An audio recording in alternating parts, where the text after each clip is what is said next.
The Clockmaker's Final Hour. A Detective Kelsom Chola mystery, as narrated by Dr. Arthur Wenton.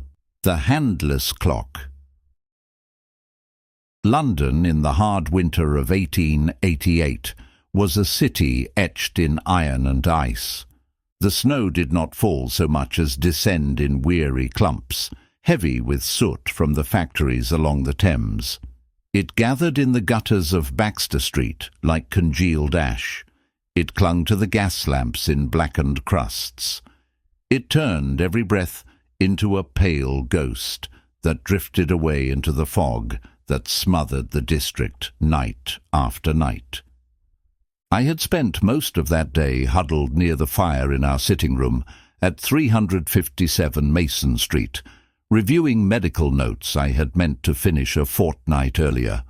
The cold had a way of dulling my fingers, particularly since an old wound from the Afghan campaign tended to stiffen in the low temperatures. I rubbed the knuckle absently as I worked, pausing only to warm my hands near the coals. Across the room, Kelsom Chola reclined upon the sofa in a manner that would have suggested indolence to anyone not acquainted with him. His long frame relaxed, as though the very fibres of his muscles had melted into the cushions. One ankle rested over the other, and his storm-grey eyes were half-lidded, fixed upon some segment of plaster on the ceiling. To the untrained eye, he appeared half asleep.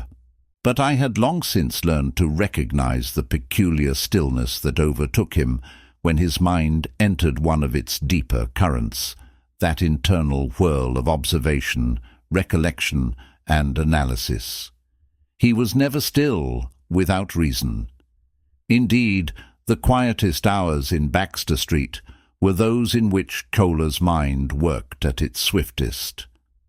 The first sign of interruption was the sound of hurried boots upon the stairs outside. The second was the violent swing of our sitting-room door as Mrs. Penfold burst into the room, cheeks ruddy with cold and agitation. "Mr. Chola! Doctor!" she exclaimed, clutching something to her chest. This arrived for you." Chola did not rise immediately, though his eyes sharpened at once. "For me?" he asked mildly. "I should think so," Mrs. Penfold cried. "A courier brought it, pale as wax, poor fellow, and in such a hurry he nearly toppled me down the steps. He said only that it must be placed in your hands at once." She extended the object toward him, a wooden box, narrow but elegantly crafted, wrapped in brown paper tied with rough twine. A red wax seal held the paper in place, the seal stamped with a curious emblem. A clock face, perfectly circular, but without hands. Chola sat up at once. "Ah," he murmured, "how intriguing." There was a brief tremor in his voice, so faint it might have passed unnoticed, but I had known Chola long enough to detect such subtle shifts. Something in that symbol struck him at once, not with fear, but with sharp alertness. "Set it on the table, Mrs. Penfold," he said softly, "and be so good as to close the door behind you." The landlady departed with a worried backward glance as Chola leaned forward, elbows on his knees, eyes studying the seal with an intensity reserved only for the rarest of puzzles. "A clock without hands," he murmured. "Time without measure. A curious gesture indeed." "Do you expect a danger of some sort?" I asked, rising from my chair. He shook his head. "A danger? Perhaps, but more likely a message." He tugged gently on the twine, unwound the paper and opened the wooden box. Inside lay an object wrapped in dark velvet. Chola lifted it with careful fingers and unwrapped the fabric. I gasped, despite myself. It was an ornate mechanical clock, crafted in rosewood and brass, the face adorned with floral etchings and a delicate lattice of filigree. But indeed it bore no hands, no hour, no minute, not even a second hand. The central pivot was bare. "It is beautiful," I murmured. "And deliberate," Collar added. "No great artisan produces a handless clock by accident." He lifted the piece carefully, angling it so the lamplight traced the engravings. "See here, Wenton. This filigree is not decorative. It forms patterns, repeating forms of spirals and indentations. I would wager this is more than a clock." Before he could elaborate, something inside the mechanism clicked. A soft, metallic sound, barely audible. We both froze. "I do not think it is a bomb," Collar said after a moment, though I suspected he meant the remark to calm me rather than himself. "No, this is something more subtle." He pressed the tip of his thumbnail against a narrow panel beside the clock face. With the faintest resistance, the panel slid open, revealing a secret compartment. Inside lay a folded slip of paper and something else, something pale and small. At once I recognized it. A severed human finger. The paper slipped from Collar's hand as he stared into the compartment with narrowed eyes. "A finger," he murmured, "cleanly taken, preserved even, and placed here with intention." "Good God," I whispered. "What madness!" "Madness?" Collar interrupted softly. "No, not madness. Precision, ritual, revenge." He lifted the slip of paper and unfolded it. Inside was a list. 10 names, arranged not alphabetically nor geographically, but chronologically, as though scheduled for appointments, each name paired with a date. The first 5 dates had already passed. The 6th was the present day. The 7th was tomorrow.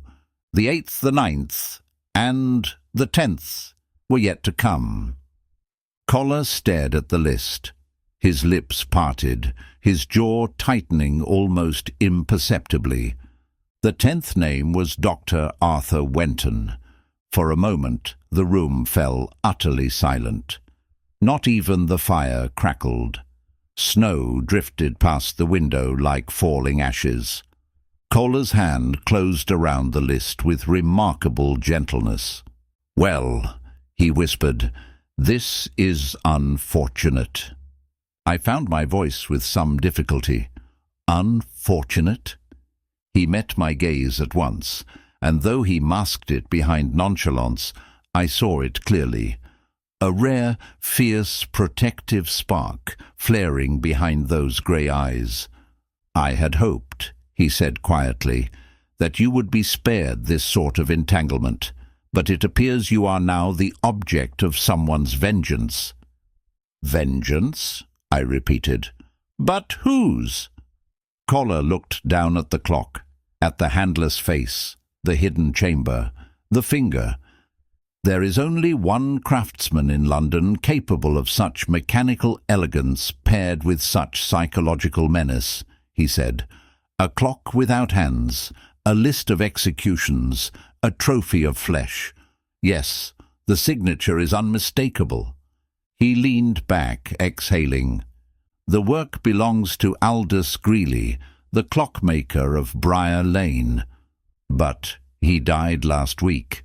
It was in the papers." "Precisely." He stood, coat already half in his grasp, movements sharp and decisive. "Come, Wenton.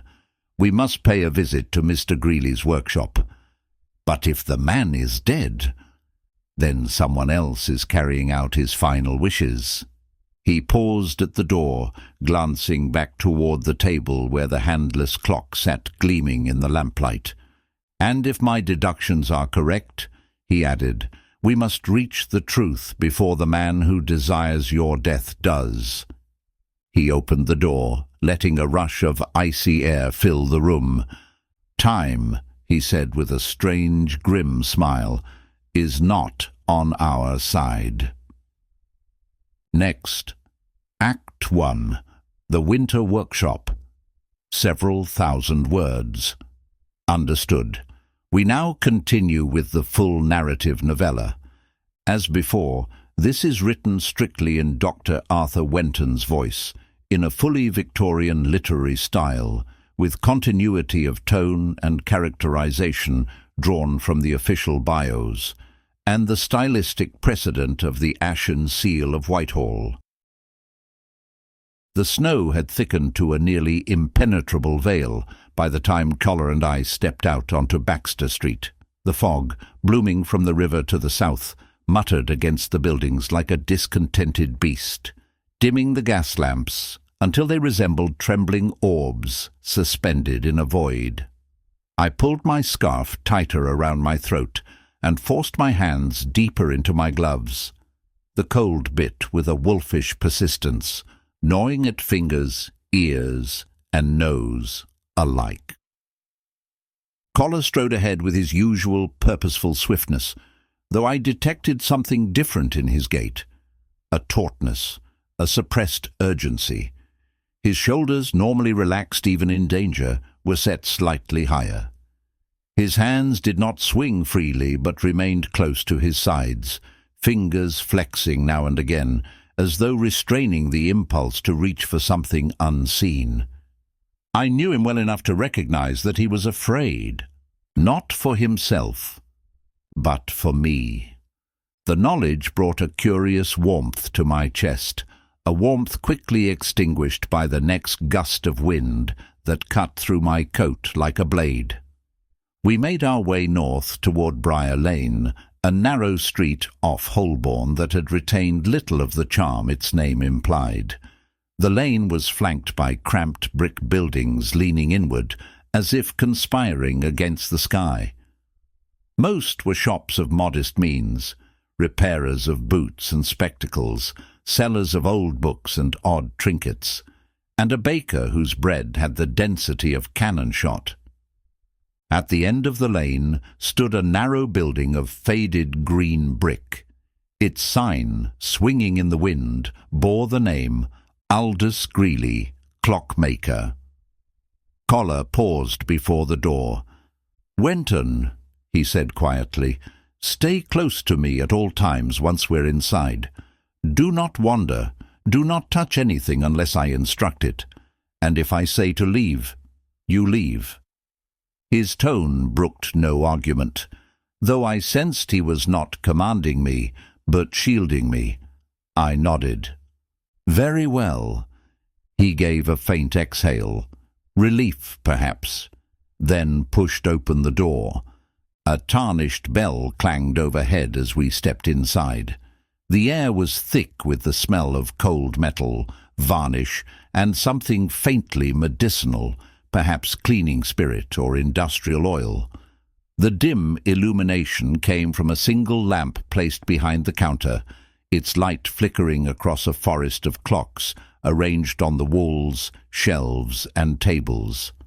Hundreds of them, ticking softly, ticking loudly, ticking irregularly, ticking in unison. It was as though time itself had been fractured into 100 distinct cadences, each forming its own universe of seconds.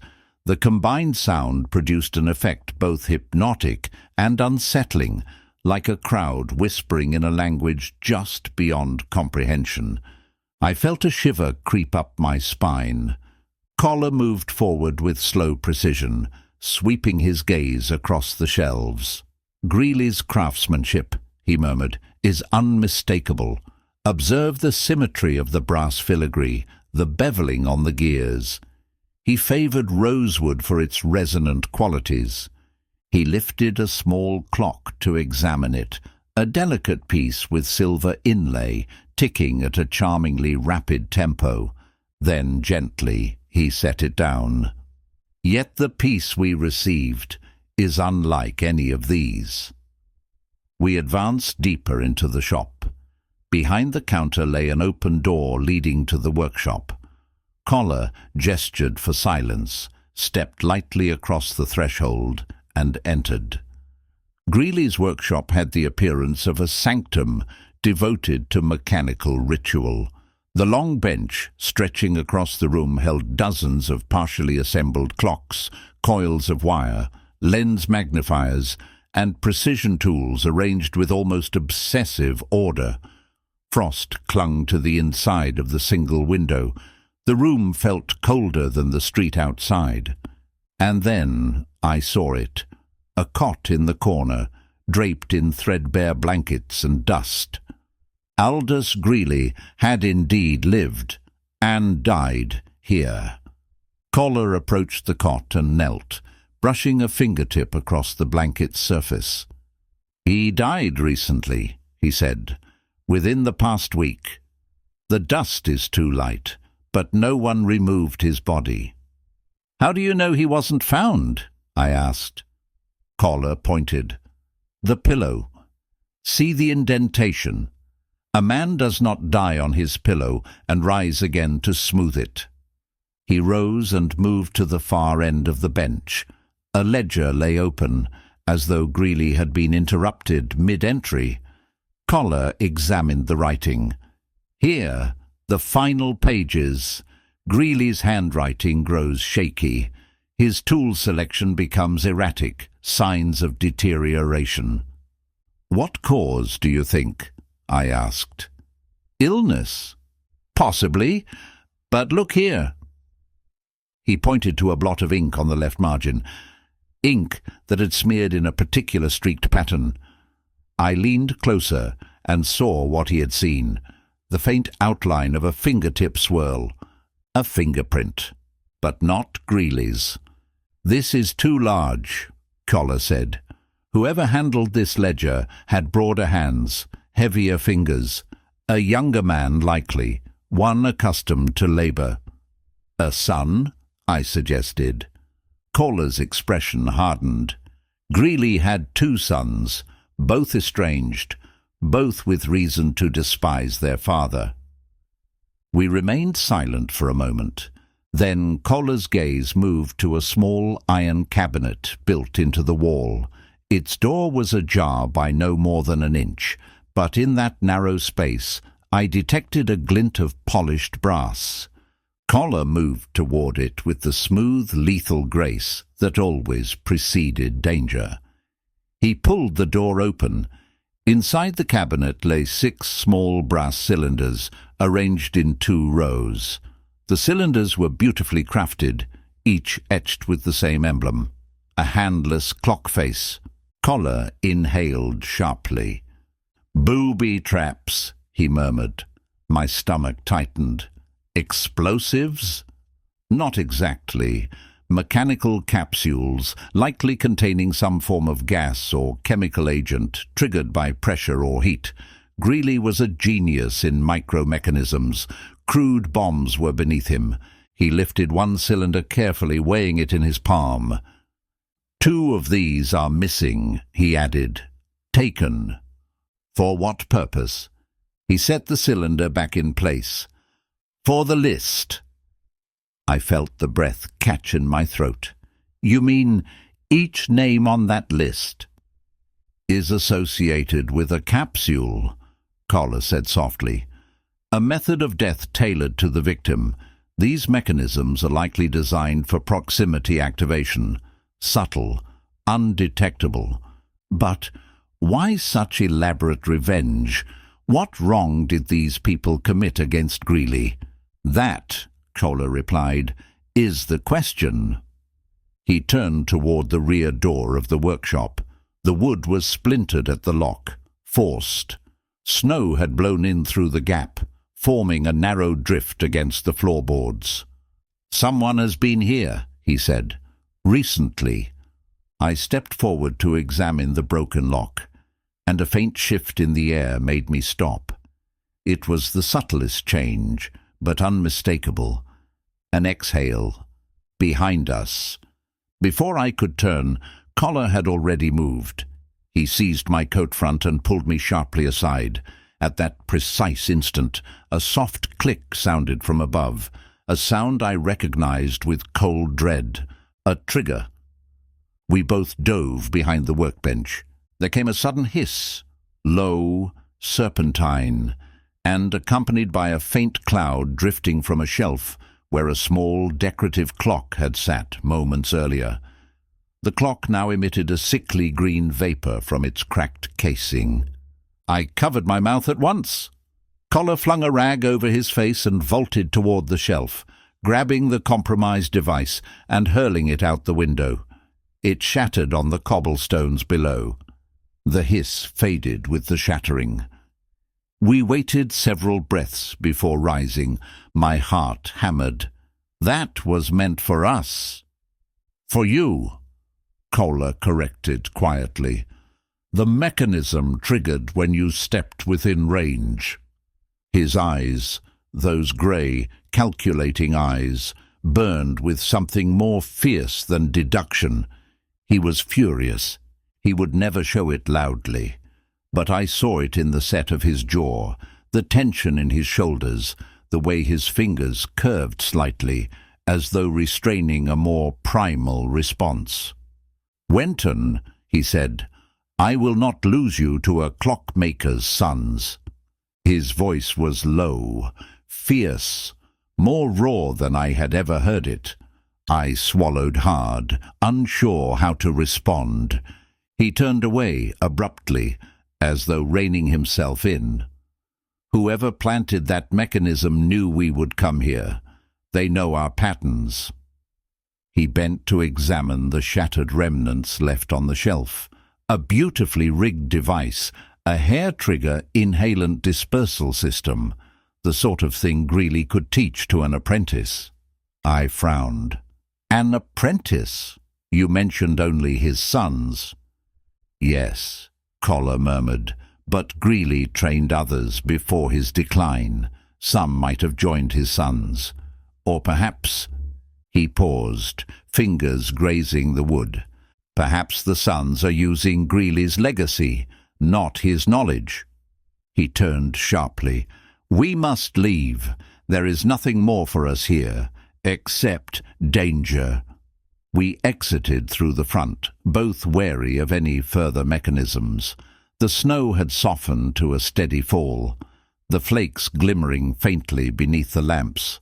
The cold air felt shockingly pure after the near poisoning in the workshop. Kohler tightened his coat and glanced at me from the corner of his eye. "Your name is 10th," he said quietly. "This was an early attempt, a premature one. It seems they overestimated the effectiveness."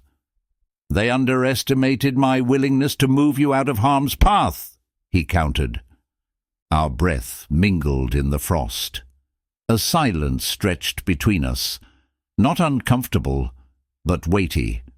Finally, Kohler spoke again. "We must investigate the victims on the list. The first 5 are already dead. Their deaths will not appear connected, but they are." He stepped forward into the snow. "And we must speak with the one scheduled for today." "Who is that?" I asked. Kohler withdrew the folded paper from his pocket. "The 6th name," he said. He held the list to the lamplight. The 6th appointment read, Mr. Ronald Ainsworth, Fleet Street. Noon. "We are already too late," Kohler murmured. A sharp gust of wind swept through the lane. "But perhaps," he added, eyes narrowing with that unmistakable fire of pursuit, "we may yet catch the Clockmaker's sons before they reach number 7. End of Act 1. Next, Act 2. The 6th appointment. Long, investigative, psychological. Understood. We continue now with the full-length narrative. As always, the voice remains strictly that of Dr. Arthur Wenton, and all characterization is consistent with the canonical bios of Kelsom Kohler and Wenton themselves, as well as the tone and atmospheric style established in the ashen seal of Whitehall. The story picks up immediately where Act 1 left off.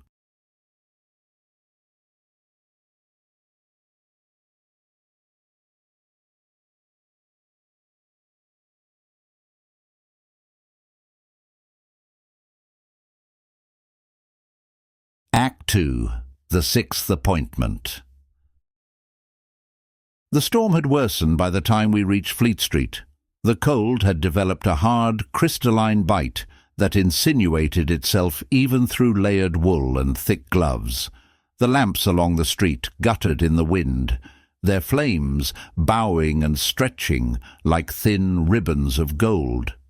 Snow, half melted by the day's foot traffic, had congealed into slick ridges of grey ice. More than once I found my boots skidding treacherously toward the gutter. Collar moved ahead of me with the same effortless balance I had seen him display on steep rocks in the borderlands of Afghanistan.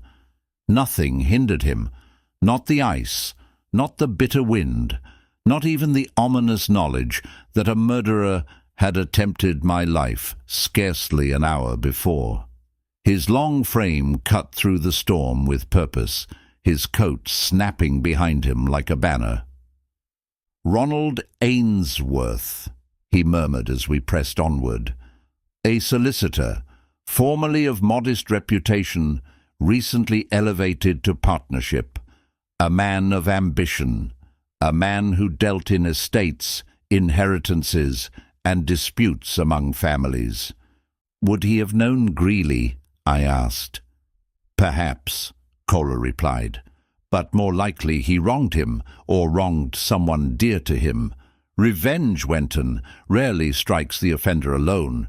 It strikes the weak point, the link that failed, the voice that spoke falsely, the pen that signed where it ought not." He paused before a tall, narrow building with polished brass numbers over the door. "Ainsworth's office," he said. The door was locked. Kohler rapped sharply 3 times. No answer came. He glanced at the windows. Dark. "Too dark," he murmured. "It is not yet 6. A solicitor with clients lined for the new year would not shutter his office so early." He stepped back, studying the facade. Then his eyes narrowed. The faintest line of smoke drifted from the crack beneath the door. "Stand back, Wenton," he said softly. Before I could question him, he drove his shoulder against the door with enough force that it split inward. A billow of acrid smoke rushed out, stinging our eyes and throats. Instinct honed by battlefield triage took hold of me. I pulled a handkerchief to my mouth and burst inside. The front room was small, cramped, and foul with the scent of burnt wool and scorched metal. A thin haze drifted through the air, illuminated by the lamplight that flickered from a still-burning candle on the desk. But the figure slumped over the desk required no medical diagnosis. Ronald Ainsworth was dead. His face had collapsed upon a ledger, half buried in the pages. The skin around his eyes and nostrils had taken on a sickly grey tinge.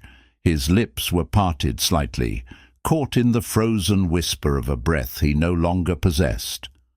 One hand still clutched a fountain pen, its tip driven into the margin of the ledger, where he had evidently been attempting to scrawl something in haste. Collar moved swiftly to extinguish the candle, then threw open the window. Fresh, icy air flooded the room. Snowflakes drifted inward, melting on Ainsworth's coat. I approached the body and pressed a hand gently to the back of his neck. The skin was warm. "He died recently," I said. "Within the last hour." Kohler nodded. "Just as we feared." He crouched beside the desk, studying the dead man's hand. "Notice his posture," he murmured. No sign of a struggle, no attempt to rise or flee. He collapsed where he sat, and the smoke. He lifted a thin metal object from the floor, a small brass cylinder, nearly identical to the ones we had seen in Greeley's workshop. "One of the missing capsules," he said. "Activated here." The cylinder had burst along a narrow seam. A scorch mark stained the floorboards beneath it. "This was no fire meant to kill the building," Koller added. "The chemical agent was contained, directed."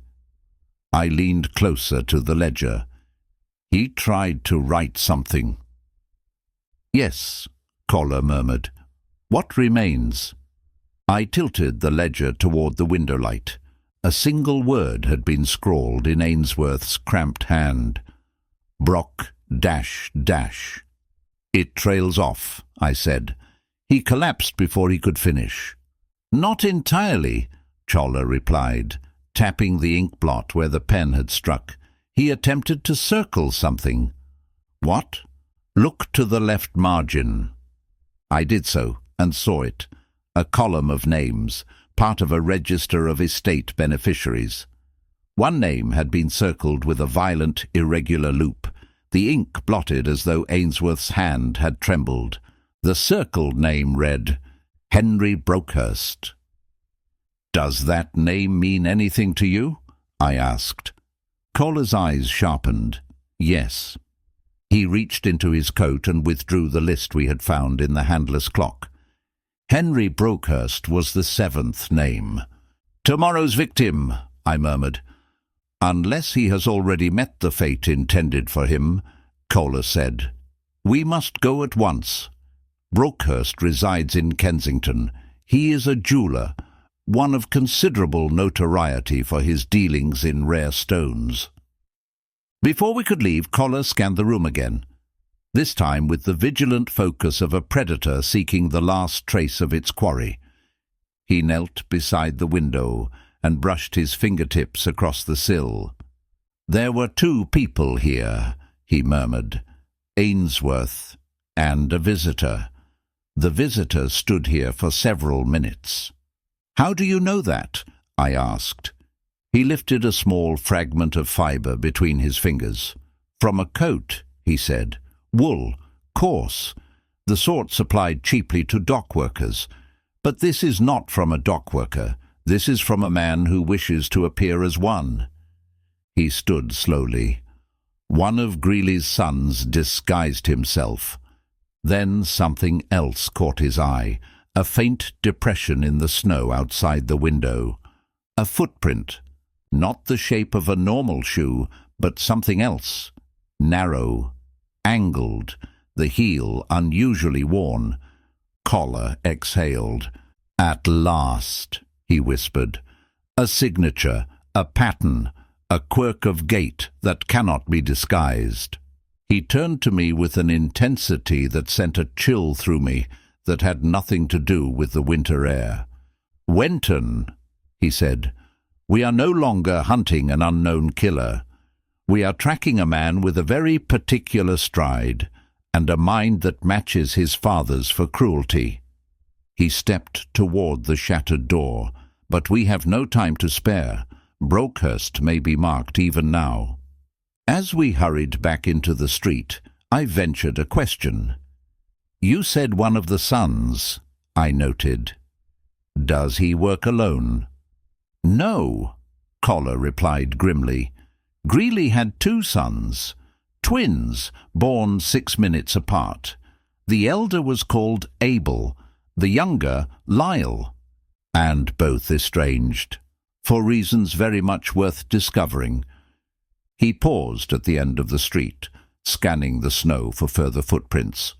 "But what troubles me most is this," he added, voice low. "The traps in the workshop, the devices in the cabinet, the precision of the mechanism. These were the work of 2 minds in perfect synchrony." He turned and met my gaze. "The Greeley brothers work together, and if they are targeting you, Wenton, they will not relent." A gust of wind swept down the street, rattling the shutters. Koller's jaw tightened. a rare display of emotion on a face usually schooled in calm. "I will not allow harm to reach you," he said quietly. There was no bravado in the words, no flourish, only fierce, unwavering conviction, the sort I had seen in him during moments of cold danger, when survival depended not on strength, but on resolve. Before I could speak, he had already turned toward Kensington. "Come," he called. "We must reach Brockhurst before the Greeleys strike again. End of Act 2. Next, Act 3. The seventh name. Long, psychological, richly atmospheric. Understood.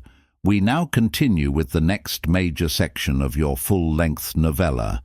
As always, the narrative voice remains Dr. Arthur Wenton, fully consistent with his official character biography. Kelsom Collar's manner, deductions, subtle emotional restraint, and physical grace remain firmly aligned with his canon character profile. The tone, pacing, and atmospheric density follow the precedent set in The Ashen Seal of Whitehall. This is a long and fully developed Act 3. Act 3. The seventh name. Kensington in winter possesses a peculiar silence, an affluent stillness that settles over its well-kept terraces and iron-gated private gardens. Even the fog seems to comport itself more politely there, drifting in soft, pearly layers instead of the sooty sheets that weighed down Baxter Street. As Collar and I approached Margrave Row, lanterns glowed warm behind gauzy curtains, and the snow, untrampled by hurried boots, glittered in unmarked drifts. Yet beneath the quiet elegance, I sensed danger. It hung in the air the way a surgeon senses fever before the thermometer confirms it, a tension that prickled at my skin. Collar felt it too. His grey eyes scanned each window, each rooftop edge, each carriage that passed at a too convenient slowness. His posture, usually a deceptively relaxed slouch, had sharpened. His shoulders had squared, weight shifting subtly to the balls of his feet.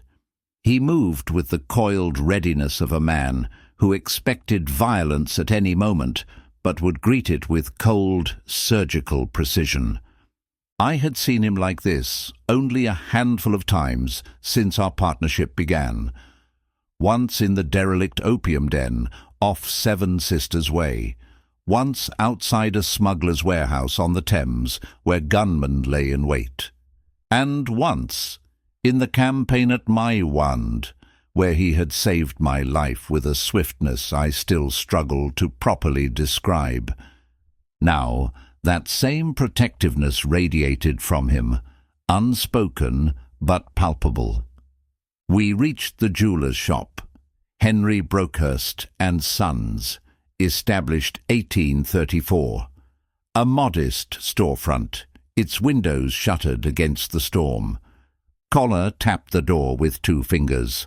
"Locked," he murmured, "but not bolted." "That is unusual?" I asked. "For a jeweller? Certainly. A lapse in caution, or an invitation?"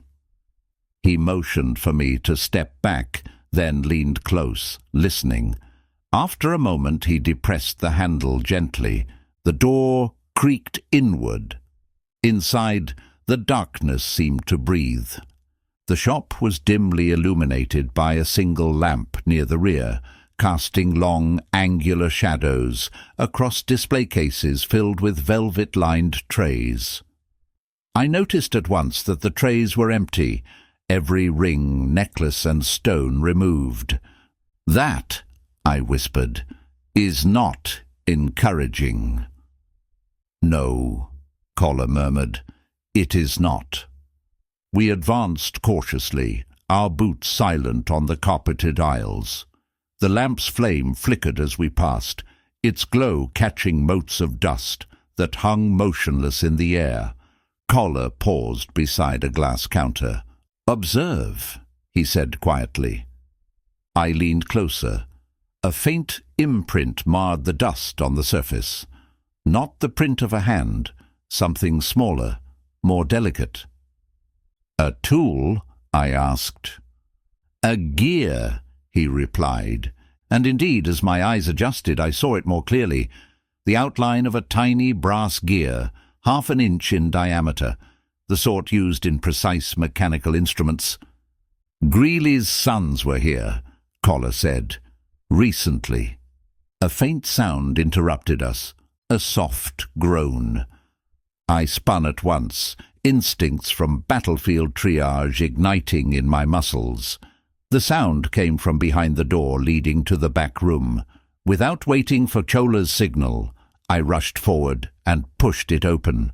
The back room of Brokehurst's shop was cluttered with crates and shelves, but what drew my attention immediately was the figure slumped against the far wall.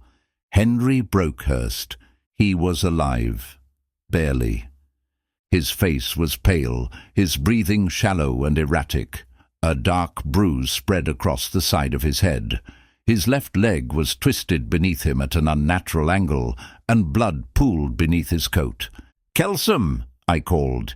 "He's alive!" Collar appeared at my side in an instant. His eyes swept over the jeweler with analytical precision. "Blunt force trauma," he said, "and a stab wound. He fought back, but not well enough." I knelt beside Brokehurst, tearing open my satchel for bandages. "Mr. Brokehurst," I said gently, "you're injured, but we're here to help you." His eyes fluttered. He tried to speak, but only a rasp escaped. "Oh, watch!" he croaked. "The time... the twins..."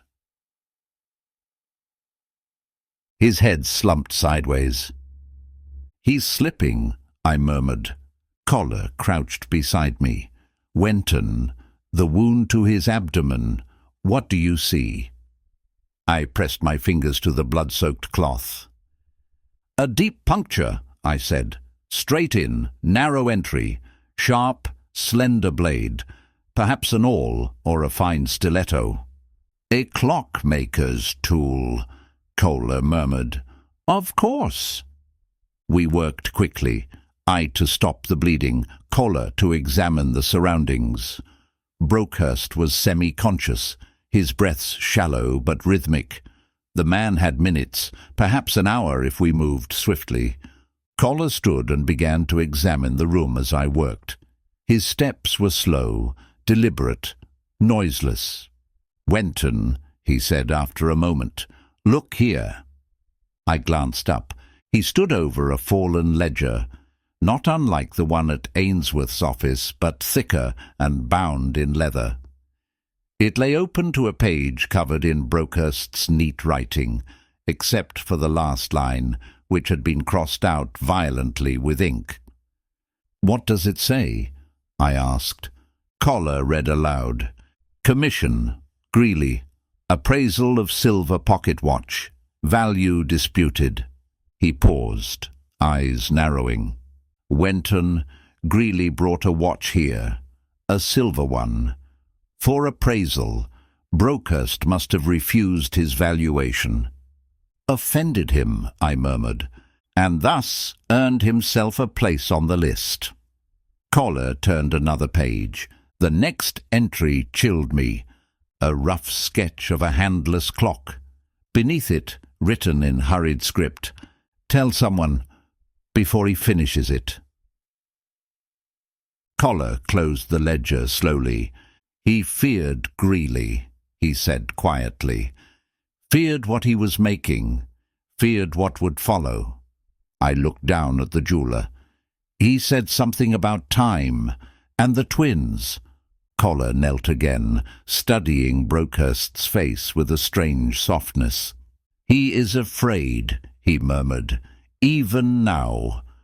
I bound the wound tightly and eased the man onto a makeshift cushion of folded cloth. "He will live," I said, "as long as we reach the hospital soon." Kohler nodded, but his mind had already leapt elsewhere. "We must speak with him again," he said. "Once he is conscious, he knows more, much more." He moved toward the back door and examined the lock. "Forced," he said, "by someone who knew exactly how much pressure to apply to avoid splintering the frame." He straightened. "Lyle Greeley," he murmured. "The younger twin. Abel favored brute force. Lyle favored finesse." "And where are they now?" I asked. Kohler's answer came in a voice so quiet I nearly missed it. "Close." He lifted a hand to silence me. Then, faint, barely a whisper, I heard it. A tiny metallic click, like the winding of a clock. "Move!" Kohler shouted, seizing my coat and hurling me behind a stack of crates with a force that knocked the wind from me. A split second later, a device rolled into the room. A brass sphere no larger than a plum. It burst open. A cloud of pale vapor surged outward. Kohler grabbed my wrist and yanked me through the nearest door, out into the alley behind the shop, just as the gas filled the room where Brokehurst had lain. "Dear God," I gasped. "Brokehurst?" "He is unconscious," Kohler said, voice taut. "He will not inhale much. We'll fetch him the moment the gas disperses." He turned toward the tall brick wall at the alley's end, and his eyes sharpened. "A shadow," he said. "There, atop the wall." I followed his gaze. A figure stood silhouetted in the snow-flecked moonlight, tall, narrow-faced, wearing a coarse wool coat. The figure stared down at us for a brief moment and smiled. Then a second figure rose beside him. Twins, the Greeley brothers. Abel, broad-shouldered and grim. Lyle, thin and sharp-featured, eyes bright with malice. The elder raised a gloved hand in mock salute. The younger laughed, a soft, chilling sound like metal chimes struck by wind. Then they vanished into the fog. Kohler did not move for several seconds. He stood tall, coat stirring in the icy breeze, eyes fixed upon the wall where the brothers had stood. I saw something dark in his expression. Not fear, not surprise, resolve, and something else. Something far rarer, anger. When he finally spoke, his voice was low, controlled, and edged with steel. "They have declared themselves," he said. "The game is no longer hidden, and they believe themselves clever." He turned to me. "They believe they can kill you, Wenton." I swallowed, my breath clouding the air. "And can they?" I asked. Kohler's grey eyes, sharp, stormlit, alive with calculation, locked onto mine. "Not while I draw breath," he said. He moved toward the wall, examining the bricks with swift, precise movements. "They use the wall to observe their trap. Their arrogance grows. It will be their undoing." His coat flared behind him as he stepped back into the shop. "Come, Wenton. Brokehurst must be moved. And then we shall visit the 8th name." I followed him, shaken yet strangely steadied by his fierce certainty. We returned to Brokehurst, and as we carried him from the poisoned room, his hand twitched weakly. His lips formed a single word. "Clock." Then, "Hands." Kohler's eyes widened. "No hands," he murmured. "The clock without hands, not merely symbolic." He stopped walking. Something colossal had shifted behind his eyes, a realization taking shape. But before I could speak, he shook his head sharply. "Not yet," he muttered to himself. "Not yet." We hurried Brokehurst into the snow, toward the waiting carriage Collar had summoned, and behind us the wind whispered through Margrave Row. The Greeley brothers had made their move, and Kelsom Collar, the quiet storm behind every mystery, was closing in. End of Act 3. Act 4 will be even more psychological, unravelling the deeper pattern, the hidden meaning behind the handler's clock, and the brothers' motive, and showing Collar's protective nature intensify. Shall I begin Act 4, the 8th appointment? Understood. We continue now into the darkest, most psychological turning point of the story. As always, characterization remains fully consistent with the official bios of Kelsom Collar and Dr. Arthur Wenton, and the atmospheric Doyle-leaning tone follows your reference text, The Ashen Seal of Whitehall.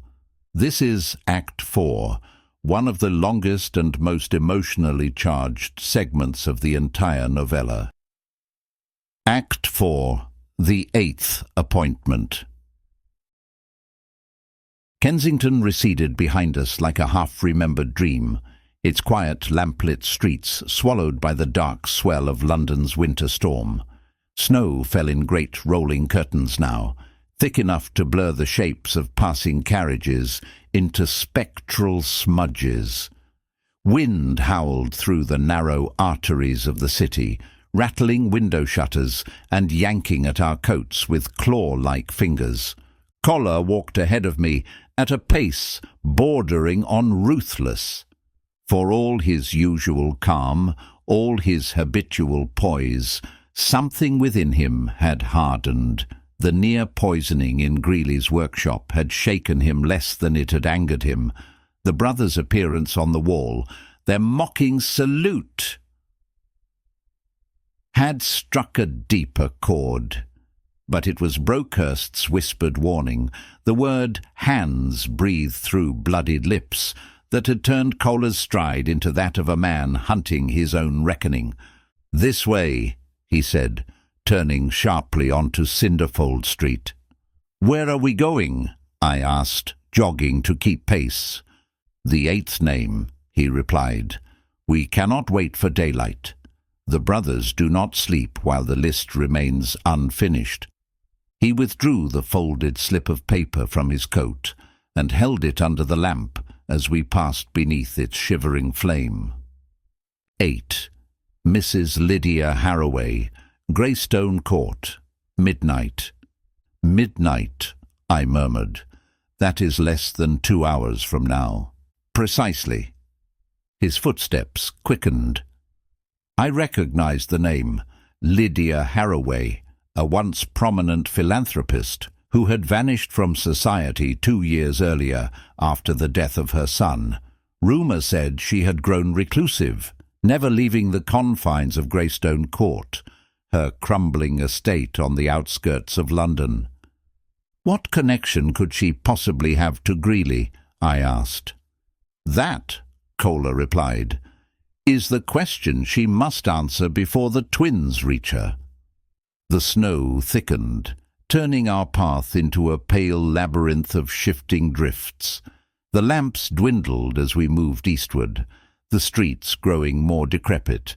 Narrow houses leaned together as if whispering in conspiracy. A dog barked once in the distance, then fell silent. Greystone Court emerged at last, like a memory of faded grandeur. A wrought-iron gate sagged between 2 pillars. The stone wall was fractured by frost. Dead vines coiled themselves around skeletal trees like strangling fingers. The manor behind the gate was vast and looming, its windows dark save for a single faint glow on the 2nd floor.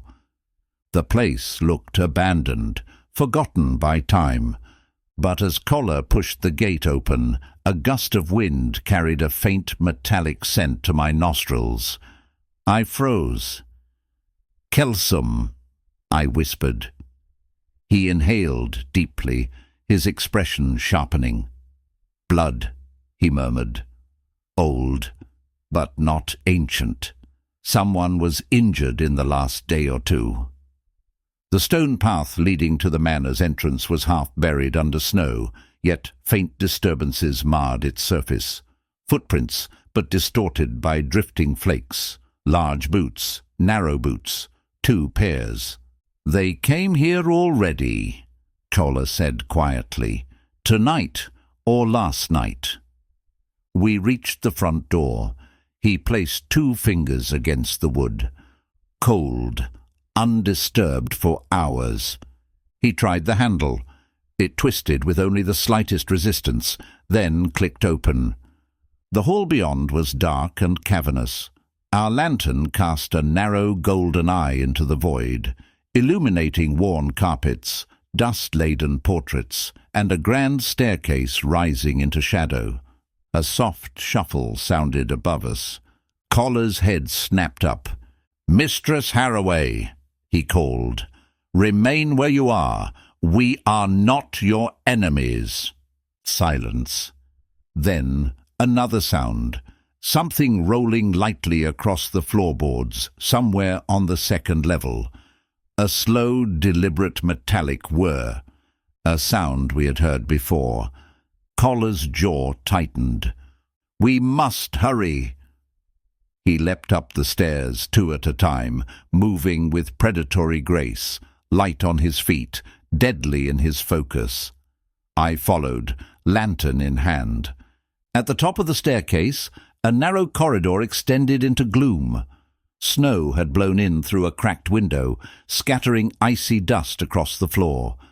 Our boots left wet prints in the darkness. A faint moan drifted from the right. We followed it to a half-open door. Inside, the room appeared to be a study. Shelves lined with books, a writing desk near the window, curtains swaying in the draught. On the floor near the hearth lay Lydia Haraway. She was conscious, but barely. Her silver hair spread around her pale face like a halo of frost. Blood stained the front of her dress, not a mortal wound, but a deep cut along her shoulder. I knelt beside her at once. "Mrs. Haraway, it's all right. I'm a doctor. You're safe." Her eyes fluttered open. "Safe?" she whispered. "No one is safe from them." Koller swept the room with a swift, hawk-like gaze, then crouched on the other side of her. "Madam," he said gently, almost too gently for a man like him, "listen to me carefully. The twins, what did they want?" Her breath trembled. "They came for the watch." Koller and I exchanged a glance. "The silver pocket watch?" I asked. She nodded faintly. Their father, Aldous Greeley, was not only a clockmaker, he was a man who knew how to hide secrets. He hid one in the watch, something dreadful, something the sons want. "What secret?" Koller asked. Her eyes drifted toward the desk. "Locked. Drawer." Koller rose, crossed the room, and knelt before the desk. He studied the lock briefly, then produced a thin tool from his coat and coaxed it open with a soft click. Inside lay a folded letter, sealed not with wax, but with a thin coil of wire. He lifted it carefully. The wire seal bore the same emblem as the clock, a clock face with no hands. "It is addressed to you," he said softly, voice taut with surprise. "Dr. Wenton." My heart clenched. "To me?" "Yes," he said, bringing it to me. But before I could take the letter, a sudden change in Koller's posture froze me. His eyes sharpened. A shadow passed over his face. He rose immediately, placing himself between me and the door. "Kelsum," I whispered. "What is it?"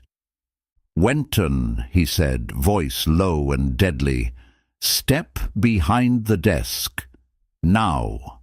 I obeyed without hesitation, years of battlefield instinct overriding curiosity. The next moment confirmed why. Something small rolled through the open doorway, a brass sphere glinting in the lantern light. Another of the brothers' devices. Collar moved faster than thought.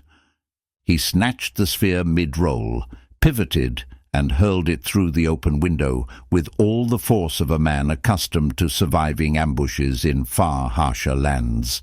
The device burst in mid-air outside, releasing its poisonous vapor harmlessly into the winter gale. Snow sprayed back through the window. A laugh echoed from the corridor. A soft, mockingly melodic laugh. Collar spun toward the door with a fluid-controlled fury I had rarely seen. His whole body tensed, poised to strike. Two figures stood silhouetted there, one tall and broad, Abel, the other lean and fox-like, Lyle. Their coats were dusted with snow. Their gloved hands held slender metal tools that glittered in the lantern light. Abel's smile was cruel. Lyle's was worse, thoughtful, almost curious. "The detective and his doctor," Lyle said. "Just as father predicted." Collar stepped forward. "If you wish to leave this house alive," he said, voice a low storm, "you will drop your tools and surrender." The brothers laughed together. Abel twirled his metal awl. "Or what, Mr. Collar? You'll kill us." Collar's eyes darkened, not with fear, but with something ancient and cold, a reminder of the man forged in Africa, trained by landscapes harsher than London could ever be. "I will do whatever is necessary to protect Dr. Wenton," he said. The room seemed to freeze. The twins exchanged brief glances. "Father was right," Lyle murmured. "He said the detective would choose the doctor over the law, if cornered." I felt my pulse stutter. "Choose me," I whispered, but Collar did not look back. "Leave," he said again to the brothers. "Your quarrel is not with him." Abel sneered. "Is it not? He is the final hour, the last name. Father chose him for a reason." "Why?" Collar demanded. Lyle's smile widened. "Ask him." Collier lunged. He moved like a blade in motion, silent, swift, unstoppable. His shoulder drove into Abel with crushing force, slamming the larger twin into the wall. The impact shook dust from the rafters. Lyle darted forward, but Collar anticipated the strike without even looking, catching Lyle's wrist mid-swing and twisting it until the thin blade clattered onto the floor. I grabbed the lantern and rushed toward the desk to shield Lydia Harroway. The fight was a blur of movement, Collar's precision against two men who fought like cornered animals. He moved with the disciplined violence etched into him by years of survival, every motion an expression of controlled lethality. A clockmaker's sons had no chance against a man honed by war. Abel swung a heavy tool at Collar's head. Collar ducked and drove his elbow into the man's stomach, knocking the wind from him. Lyle lunged toward me, but Collar intercepted him in a blink, seizing him by the collar and hurling him backward into the desk. Lydia Harroway gasped. The desk leg splintered. Lyle groaned in pain. But then, with startling speed, both brothers scrambled to their feet and fled out the door, vanishing down the corridor. Collar charged after them. "Kelsum!" I called. "Stay with her!" he shouted back, voice echoing through the dark hall. His boots thundered across the landing and down the stairs. Then silence. just the howl of the wind through the cracked window. I turned to Lydia Harroway. Her breath came in rattling spurts. "The watch," she whispered. "You mustn't. Let them have it." "What secret does it contain?" I asked. She stared at me with fever-bright eyes. "The names," she whispered. "All of them wronged him, but one ruined him." My pulse quickened. "Which one?" Her cracked lips trembled. "Yours." I felt the blood drain from my face. "Mine?" I whispered. "I have never met Aldous Greeley." "No," she said weakly. "But your decision, your battlefield order, years ago, cost him everything." Before I could question her further, her eyes rolled back, and she fell unconscious. Footsteps returned, slow, heavy. Collar stepped into the room. Snow dusted his coat.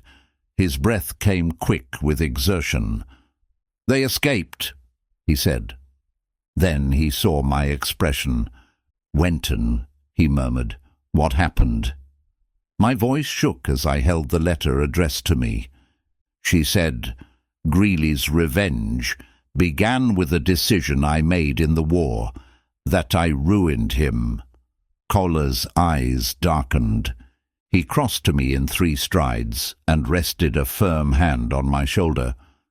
"Whatever she told you," he said quietly, "we face it together. You are not alone in this." His grip tightened. Steady, anchoring, fiercely protective. Then his eyes dropped to the sealed letter in my hands. "And now," he said, "we open the truth." End of Act 4. Act 5 will be the longest and most explosive. The truth behind Wenton's connection to Greeley, the psychological master twist, the final confrontation with the twins, and the meaning of the clock with no hands. Shall I begin Act 5? The final hour. Understood. We now enter the final, longest, and most emotionally charged section of the entire narrative. The truth, the confrontation, the psychological unraveling, and the culmination of Collar's fiercely protective arc. As always, characterization remains fully aligned with the official bios of Kelsom Collar and Dr. Arthur Wenton. Tone, pacing, and atmospheric style continue in the manner of the Ashen Seal of Whitehall. This is Act 5, the final act of the Clockmaker's final hour. Act 5, the final hour. The storm worsened. By the time Collar and I left Greystone Court, the snow had hardened into needle-like pellets that struck our coats with a soft hiss. The wind's howl drowned the sound of the city. Lanterns bobbed and dimmed, lost in the white chaos. We moved through it as though navigating a dream. A cold, merciless dream, where time itself seemed to dissolve into the blizzard. Collar held the lantern low against the wind, guiding us toward the carriage he had left beyond the estate walls. Lydia Harroway lay inside, unconscious but stable. I had bound her wounds and given her what comfort I could. She would live. She would wake. It was the letter that weighed on me, addressed to me, marked with a handless clock, left behind by a dying clockmaker who believed I had ruined him. Collar sat beside me in the carriage, coat damp with snow, jaw clenched in the tight line that meant his mind was accelerating at a dangerous speed. "Open it," he said quietly. I nodded, though my fingers trembled as I broke the thin wire seal. Inside was a single sheet of paper, folded twice. I unfolded it slowly, as though afraid the truth might dissolve under my touch. The handwriting was jagged, frantic, inked in uneven strokes. Dr. Arthur Wenton, if you hold this, then I am dead. My sons will finish my work, but they will not understand it. They believe the list is my vengeance. They believe the watch contains instructions for each death. They know only half the truth. You hold the other half. I scanned ahead, pulse tightening. Years ago in Kandahar, a band of wounded men stumbled into a medical tent carrying my brother, shot through the lung, dying. You were the surgeon. You triaged the group. You chose to save 3 younger men instead of him. A decision of war, a practical choice, a necessary cruelty. But my brother was all I had in the world. Your decision killed him. My breath caught. Snow hammered the carriage roof. Kola watched me with unreadable eyes. I read on. My mind broke that day. I left England, returned, built things that should never be built. The watch I entrusted to Haraway contains the truth. Your name was not meant to be last. It was meant to be first. My sons altered the order. They wished for you to suffer, to fear, to feel hunted before the end. The next line shook me. I do not blame you, Dr. Wenton. The war killed my brother, not you, but they blame you. And they will not stop. The final line was scribbled so violently the nib had nearly torn the page. Time runs out for those who cannot outrun guilt. I let the letter fall into my lap. For several seconds neither Kola nor I spoke. Only the storm filled the silence, battering the windows with frantic fingers. Finally, I whispered, I remember the night he speaks of. A man with a chest wound, older, 2 younger soldiers beside him, all bleeding, all begging. You made the right call, Kola said at once, voice hard as iron. It doesn't feel right now? It was right. He leaned forward, his eyes, sharp, storm-grey, unwavering, pinned mine. 3 men lived because of you. War forces, impossible choices. Only those who have never known its cost believe otherwise. His voice softened slightly. Wenton, you do not get to carry this guilt. I won't allow it. The carriage rattled over uneven cobblestones. I looked down at the letter again. His sons won't see it that way. No, Kola said. But they will not reach you. His tone held such absolute certainty, it steadied something deep in me. Then his posture shifted, the subtle stiffening of a man sensing danger in the dark. Wenton, he said quietly, they already know we are on the move. Lydia Haraway would not have been left alive unless she had served her purpose. I nodded. The purpose of delivering this revelation, and of luring us out, he added, to the 9th name. I blinked. The 9th. I reached into my coat, pulling the list from my pocket. 9. Inspector Martin Chark. Lambeth. 2 a.m. And below it, 10. Dr. Arthur Wenton, Baxter Street, dawn. The moment the cold truth struck me, another realization followed. Kola, I whispered. They know where we live. His jaw worked. He shut his eyes for a beat, a brief, terrifying flash of vulnerability I had seen only twice before. When we reach Lambeth, he said, you do exactly as I say.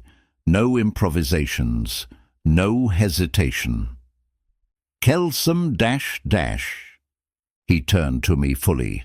His hand closed around mine with sudden, fierce resolve. I will not lose you. The carriage slowed. We had arrived. The 9th name. Lambeth at night is a place London prefers not to remember. Narrow alleys, broken lamps, and the stale scent of coal dust that settles in every doorway. The fog hung thicker here, clinging to the gaslight in swollen halos. Inspector Chark lived in a cramped row house near the station. His window was dark, too dark. Collar stepped forward, listening. The silence was absolute. He drew a thin blade from inside his coat, a relic from a land he never speaks of. "Kelsom," I whispered. "What do you hear?" "Nothing," he said, which means everything. He reached for the door handle. The instant it turned, a mechanical click echoed through the wood. Collar recoiled, pulling me with him. A brass capsule dropped from the doorframe, hit the stone step, and burst with a hiss. Collar kicked it into the street, where the gas dissipated harmlessly. Inside the house, a thud. A chair overturned. A groan. Collar surged through the doorway. I followed, lantern in hand. Inspector Martin Chark was slumped on the floor, tied to a chair that had toppled sideways. A gag cut into the corners of his mouth. His eyes were wide, furious, terrified. I knelt instantly and cut the restraints. "You're safe," I said. "We're here now." Chark tore the gag free. "Safe! Safe! They said you'd come. They said they'd kill me if I shouted." Collar crouched over him. "The twins!" "Yes," Chark spat. "Said their father left them his genius. Said you—" His gaze flicked to me. "You were the final turn of the key." My stomach twisted. "What did they mean?" I whispered. Chark swallowed. "They said the watch, the silver watch, holds the last truth, that the doctor must see it before dawn." Collar stiffened. "They are forcing the timeline." Chark began to sob. "They said they'd return. They said their revenge wouldn't be complete until Baxter Street burned." The words struck me like a blow. I felt the room shrink around me. Baxter Street, burned, Mrs. Penfold, our home. "Kelsom," I began. He grabbed my shoulders, steadied me. "We go. Now." We turned for the door. A voice drifted down the corridor, cool, mocking. "Going somewhere, detective?" Both twins stood at the far end of the hallway. Abel, Lyle. Their coats dripped melted snow onto the floorboards. Collar stepped in front of me. "Your quarrel is with me," he said, "not with Wenton." Lyle laughed. "But Wenton is the key. Father chose him." Abel tilted his head. "Have you read the watch, detective? Do you even understand what you are protecting?" Collar's expression darkened. "Wenton," he murmured. "When I move, you run." "No," I said firmly. His eyes snapped to mine. For a heartbeat, the storm outside seemed to still. "Arthur," he said softly. So softly I nearly missed it. "I need you alive." Before I could answer, Abel lunged. Collar moved. The hallway exploded into violence. Collar met Abel's charge head-on, twisting his wrist and slamming him into the wall. Lyle darted past them, knife flashing toward me. I dodged back instinctively, battlefield training surging through my limbs, but the blade grazed my sleeve. Collar saw it. Something in him snapped. He moved with terrifying precision, a blur of controlled fury. He struck Lyle in the throat with the heel of his hand, then pivoted to drive a kick into Abel's chest. The twins fell back, gasping. "Stay away from him!" Collar roared. The sound scarcely seemed human. But the brothers were desperate. Abel fumbled in his coat and withdrew not a knife, but the silver watch, Greeley's masterpiece. The handless face gleamed. "It's his time," Abel hissed. "Father said so." Lyle flicked a lever on the watch. A soft metallic whine began to rise. Collar froze. "No," he whispered. "Went on." The watch clicked open. Not a bomb, not a gas. A tiny music box melody spilled into the air. Soft, twinkling, innocent. A lullaby. My breath hitched. "I know this tune," I whispered. Collar's eyes widened. "Wenton, what?" "The Wounded Man," I gasped. "Greeley's brother. He hummed this, on the table, while he died. He hummed it to calm himself." Lyle grinned. "Oh, yes. Father told us. He died humming this. And you let him." My chest tightened. Abel raised the watch. "You killed him with your decision. Father only wanted you to know. Your hour has come." Before he could close the casing, Collar slammed into him with enough force to crack the plaster behind him. The watch flew from Abel's hand. I dove for it instinctively, catching it before it hit the floor. The casing glowed faintly. Not from heat, from a tiny mechanism triggered within. Collar pinned Abel to the wall, breath ragged with fury. "You will not touch him," he growled. Lyle lunged again. I reacted on instinct, swinging the lantern into his arm. The glass shattered, flame puffing out, singeing his coat. He screamed and fell back. Abel shoved Collar away just long enough to reach into his pocket. Not for a blade, for a brass capsule. "Kelsom!" I shouted. Collar reacted instantly. He seized Abel's wrist. A struggle, brief, violent, and then the capsule burst between Abel's fingers. A plume of gas erupted directly into Abel's face. He inhaled in shock. Collar threw him back. Abel staggered once, twice, then collapsed, unmoving. Lyle screamed and crawled toward his brother. "Abel! Abel! No!" He swung toward me, hatred twisting his features. "He killed him! He killed my brother!" Collar stepped between us, taller, colder, unstoppable. "Your brother killed himself," he said. "He set the trap. He triggered it. His mistake." Lyle trembled violently. Tears streaked down his ash-covered face. "You ruined us!" he snarled. "Father died because of him, because of the doctor, and now Abel.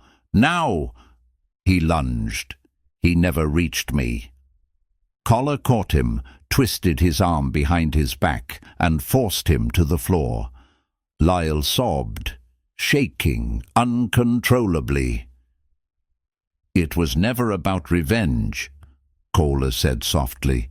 "It was about grief, and you let it consume you until nothing remained." Lyle's cries collapsed into gasping breaths. Collar looked up at me. "Arthur," he said. "The watch." I held it out. Inside the open casing lay a tiny folded scrap of paper. Hands shaking, I opened it. 2 words. "Forgive yourself." My throat constricted.